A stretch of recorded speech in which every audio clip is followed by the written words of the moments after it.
Boxing day টেস্টে ভারতের প্রথম ইনিংসে নীতিশ কুমার রেড্ডি সেঞ্চুরি পেয়েছে বলে তাকে নিয়ে একটু বেশি মাতামাতি হচ্ছে। কিন্তু ওই ভারতের ব্যাটিং বিপর্যয় থেকে তোলার জন্য মূল কারিগর ছিলেন দুইজন, ওই নীতিশ কুমার রেড্ডি আর ওয়াশিংটন সুন্দর। ওই তৃতীয় দিন সকালেই ঋষভ পান্ত আর রবীন্দ্র জাডেজার উপর যখন সবচেয়ে বেশি ভরসা করেছিল ভারতের টিম ম্যানেজমেন্ট আর সমর্থকেরা, মানে মূলত তাদেরই আর কি দায়িত্ব ছিল ভারতকে ওই বিপদ থেকে টেনে তোলা। মানে ওই দুজন তারা যখন পুরো মানে প্রথম সকালে একদম প্রথম সেশনই ব্যর্থ হয়ে ফিরে গেলেন, তারপর ওই দায়িত্বটাই তুলে নেন নিজেদের কাঁধে এই রেড্ডি আর সুন্দর জুটি। আমার মনে আছে নীতিশ কুমার রেড্ডি যখন ব্যাটিং করতে নামলেন তখন ভারতের ষষ্ঠ উইকেটের পতন হয়ে গেছে। ওই মানে ঋষভ পান্ত একটা আর কি নির্বুদ্ধিতার মতো একটা বাজে শট খেলে ওই জায়গায় নিজের উইকেটটা একেবারে থ্রো ডাউন করে দিয়েলেন। তো তখন ওই সপ্তম উইকেটে রবীন্দ্র জাডেজার সাথে নীতিশ কুমার রেড্ডি 30 রানের একটা পার্টনারশিপ গড়ে তোলেন। মূলত মূল রান তোলার দায়িত্বটা বা কাজটা করেছেন এই নীতিশ কুমার রেড্ডি। জাডেজা তাকে উইকেটের এক পাশ থেকে জাস্ট সাপোর্ট দিচ্ছিলেন। কিন্তু মানে জাডেজা নিজের উইকেটটা খুব বেশিক্ষণ টিকিয়ে রাখতে পারলেন না, ওই জায়গা থেকে বিট অফ আনলাকিও বলতে হবে, কারণ নাথান লায়নের ওই একটা ডেলিভারিতে স্কিট করে মানে তিনি ওই জায়গায় মানে শটটা নেগোশিয়েট করার একেবারেই যখন সময় পেল না পেয়ে এলবিডাব্লিউর শিকার হন। মানে তারপরেই ওই জায়গায় আর কি ঐতিহাসিক জুটি করেন এই নীতিশ কুমার রেড্ডি আর ওয়াশিংটন সুন্দর। মানে যেটা আমি আগের ভিডিওতেও বলেছিলাম, মানে যে সিচুয়েশন যে কন্ডিশনের সাপেক্ষে তারা এই আর কি পার্টনারশিপটা গড়ে ভারতকে এই চরম বিপদের হাত থেকে বাঁচিয়েছেন। আর তারা দুজনেই কিন্তু ইন্টারন্যাশনাল ক্রিকেটে বা পার্টিকুলারলি টেস্ট ক্রিকেটে অলমোস্ট নতুন। তার মধ্যে নীতিশ কুমার রেড্ডি খেলছেন এটা চতুর্থ টেস্ট, ওয়াশিংটন সুন্দর খেলছেন অষ্টম টেস্ট, তাও কিনা অস্ট্রেলিয়ার মাটিতে। তো সেই জায়গা থেকে অষ্টম উইকেটে তাদের এই ম্যাচ সেভিং পার্টনারশিপটা ভারতের ক্রিকেট ইতিহাসের পাতায় বেশ ওপরের দিকেই থাকবে বলে আমি মনে করি। তো নীতিশ কুমার রেড্ডি মানে ইনিংসের শুরু থেকেই তিনি মানে যেটুকু আর কি মৌকা পাচ্ছিলেন ওই জায়গায় আর কি শর্ট নেগোশিয়েট করছিলেন। তো নাথান লায়নকে দেখলাম তিনি ওই জায়গায় প্রথমেই একটা অফ ড্রাইভ করে বাউন্ডারি মারলেন। তারপর প্যাট কামিন্সকেও আর কি দেখলাম বেশ ভালোভাবেই সামলাচ্ছিলেন। তারপর ওই নাথান লায়নকেই দেখলাম মানে ওই তার মাথার উপর দিয়ে ডাউন দ্য উইকেটে চার্জ করে একটা বড় ছক্কা মারলেন।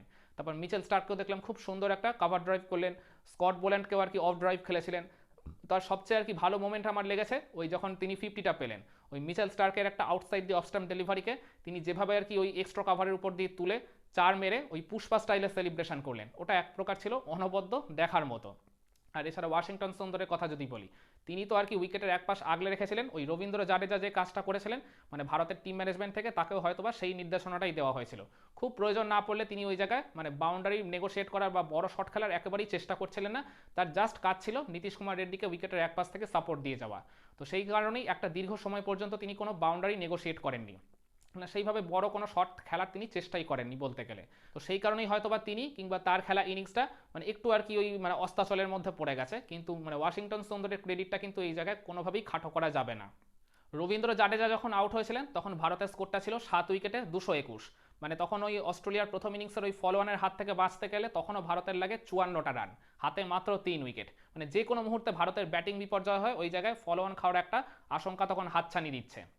তো সেই জায়গায় ওই নীতিশ কুমার রেড্ডি আর ওয়াশিংটন সুন্দর এই অনবদ্য পার্টনারশিপটা করে ভারতকে শুধু বিপদের হাত থেকেই টেনে তুললেন না, শুধুমাত্র ওই ফলোয়ানের খাওয়ার হাত থেকেই আর কি রক্ষা করলেন না, মানে নিশ্চিত আর কি পরাজয়ের হাত থেকেও এক প্রকার বাঁচিয়ে দিলেন বলে আমি মনে করি। না হলে ভারত যদি ওই জায়গায় ফলোয়ান খেয়ে যেত মানে 275-এর আগেই যদি তারা অল আউট হয়ে যেত, তাহলে অস্ট্রেলিয়া হয় ভারতকে আবার ব্যাটিং করতে পাঠাতো, না হলে নিজেরাই আবার ব্যাটিং করতে নামতো। তো ভারতকে যদি আবার তারা ব্যাটিং করতে পাঠাতো ওই জায়গায় হয়তো বা তারা ভারতকে দ্বিতীয় ইনিংসে মানে 200 রানের মধ্যে অল আউট করে দিলেও দিতে পারতো, তার ফলে ভারতকে হয়তো ওই ইনিংস ব্যবধানে হারতে হতো। আর না হলে যদি অস্ট্রেলিয়া আবার নিজেরাই ব্যাটিং করতে নামতো তাহলে তারা কিন্তু দ্রুত গতিতে ওই জায়গায় 200 থেকে 250 রানের মতো একটা স্কোর তুলে ভারতকে আবার মানে যত দ্রুত সম্ভব তারা ব্যাটিং করতে পাঠিয়ে দিত। আর ভারতকে যদি ফোর্থ ইনিংসে 400 বা 450 রানের মতো একটা টার্গেট যদি তারা দিতে পারতো, মানে আপনি একদম নিশ্চিত থাকতে পারেন পঞ্চম দিন খেলা গড়ানোর আগেই ভারত কিন্তু ওই জায়গায় একবারে বাজেভাবে বিপর্যস্ত হয়ে হেরে যেত। তো সেই আর কি আশঙ্কাটা, সেই ঝুঁকিটা এই জায়গায় হতে দিলেন না এই নীতিশ রেড্ডি আর ওয়াশিংটন সুন্দরের জুটিটা। অস্ট্রেলিয়ান বোলারদের তারা যেমন খুব সাবলীলভাবে সামলেছে, তাদের শরীরী ভাষা দেখে কখনো মনেই হয়নি যে আন্তর্জাতিক ক্রিকেটে তারা একেবারেই নতুন, 10টা টেস্ট খেলারও অভিজ্ঞতা তাদের নেই। অথচ টিমের যেসব সিনিয়র প্লেয়ারদের এই দায়িত্বটা নেওয়া উচিত ছিল বা এই কাজটা ওই জায়গায় করা উচিত ছিল, তারা কিন্তু সবাই অলমোস্ট এক প্রকার মোটা দাগে ব্যর্থ হয়েছেন। আর অস্ট্রেলিয়া যখন ওই সেকেন্ড নিউ বলটা নিল তখন তার ওই কয়েক ওভারের মধ্যেই মিচেল স্টার্কের একটা অনেক ডাউন দ্য লেগের ডেলিভারিতে ওয়াশিংটন সুন্দর ওই ব্যাটটা জাস্ট বাড়িয়ে দিয়েছিলেন, হয়তোবা তিনি ভেবেছিলেন ওই একটা খোঁচা দিয়ে যদি বাউন্ডারি বের করে নিতে পারেন। কিন্তু খুবই সারপ্রাইজিংলি ওই জায়গায় দেখলাম তার ব্যাটে একটা বটম এজ হয়ে মানে ওই লেগ সাইড থেকে বলটা চলে গেল ওই অফ সাইড বরাবর ফাস্ট স্লিপের দিকে। তো ডেফিনেটলি ওটা একটা টাফ ক্যাচ ছিল, স্টিভ স্মিথ মানে ডাইভ দিয়ে অলমোস্ট প্রায় ধরেই ফেলেছিলেন ক্যাচটা।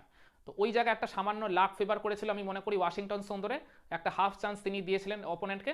এছাড়া তার ইনিংসটা কিংবা নীতিশ কুমার রেড্ডির এই দিনের ইনিংসটা কিন্তু এক প্রকার পুরোপুরি ফ্ললেস ছিল আপনি বলতেই পারেন। আর নীতিশ কুমার রেড্ডির কথা তো আলাদাভাবে এই জায়গায় কিছু বলার নেই, মানে তিনি তো ইনিংসের শুরু থেকে বেশ সাবলীলভাবেই খেলে যাচ্ছিলেন। মনেই হয়নি যে এটা তার প্রথম অস্ট্রেলিয়া সফর কিংবা এটা তার মানে আন্তর্জাতিক ক্রিকেটের প্রথম টেস্ট সিরিজ। এই দুজন মেলবোর্ন টেস্টের তৃতীয় দিন মাঠে যে পরিণতিবোধটা দেখিয়েছেন, অন দ্য ফিল্ড তারা যে ম্যাচুরিটিটা ওই জায়গায় শো করেছেন, মানে এটা কিন্তু এক প্রকার লাইফ লেসন হয়ে থাকবে যে কারুর জন্যই।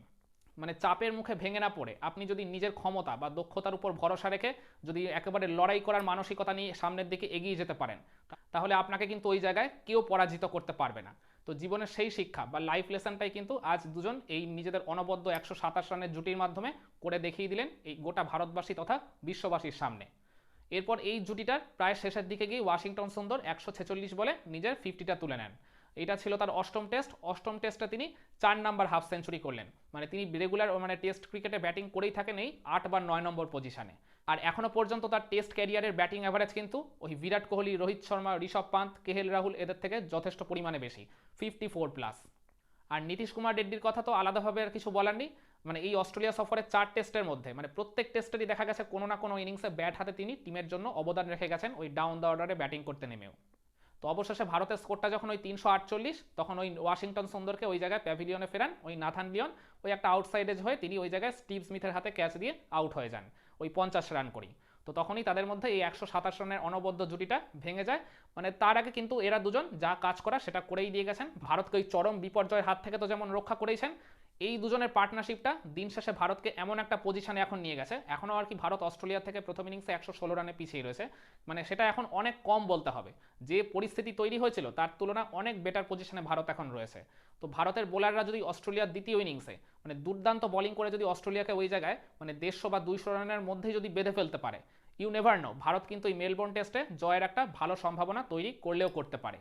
আর যার মূল কৃতিত্বটাই থাকবে এই নীতিশ কুমার রেড্ডি আর ওয়াশিংটন সুন্দরের এই 127 রানের অনবদ্য অসাধারণ পার্টনারশিপটা। তো আপনারা কি মনে করেন এই বক্সিং ডে টেস্টের তৃতীয় দিন রেড্ডি আর সুন্দরের যে অসামান্য পার্টনারশিপটা, মানে যেটা ভারতকে এই ম্যাচে আবার প্রবলভাবে ফিরিয়ে এনেছে, পারবে কি এই জুটিটা আর কি শেষ পর্যন্ত এই ম্যাচের টার্নিং পয়েন্ট হয়ে ভারতকে জেতাতে সাহায্য করতে কিংবা ভারতের জয় একটা গুরুত্বপূর্ণ ভূমিকা পালন করতে? কমেন্ট করে আপনার মতামতটা জানাবেন নাকি?